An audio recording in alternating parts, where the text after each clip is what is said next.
Palestinians searched for survivors in Gaza Sunday after an Israeli airstrike destroyed several homes and killed dozens, including at least 10 children, according to health officials, as Hamas militants fired rockets at Israel with no end in sight to 7 days of fighting.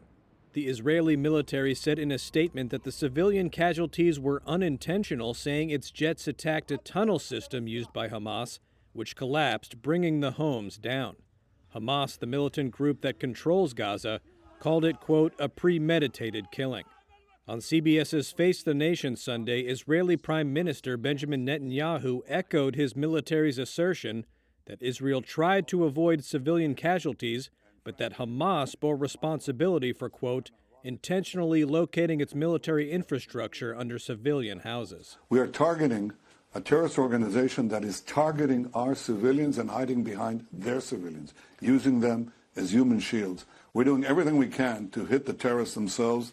Netanyahu also defended an Israeli strike on Saturday that destroyed a 12-story building where the Associated Press and the Al Jazeera TV network had offices, saying Israel had informed the U.S. of the attack. We share with our American friends all that intelligence, and here's the intelligence we had. It's about Palestinian terrorist, an intelligence office for the Palestinian terrorist organization housed in that building that plots and organizes the terror attacks against Israeli civilians. So it's a perfectly legitimate target. The Associated Press has condemned the strike and asked Israel to put forward its evidence that Hamas was in the building.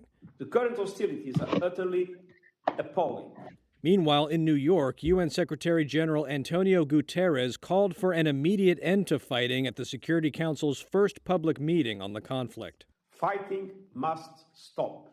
Hamas began its rocket assault last Monday after weeks of tensions over a court case to evict several Palestinian families in East Jerusalem, and in retaliation for Israeli police clashes with Palestinians near the city's Al-Aqsa Mosque during the Muslim holy month of Ramadan.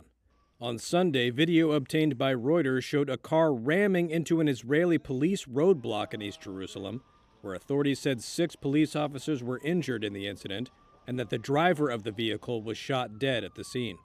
Later, in a statement, a spokesman from Hamas praised what he called, quote, a heroic and daring operation.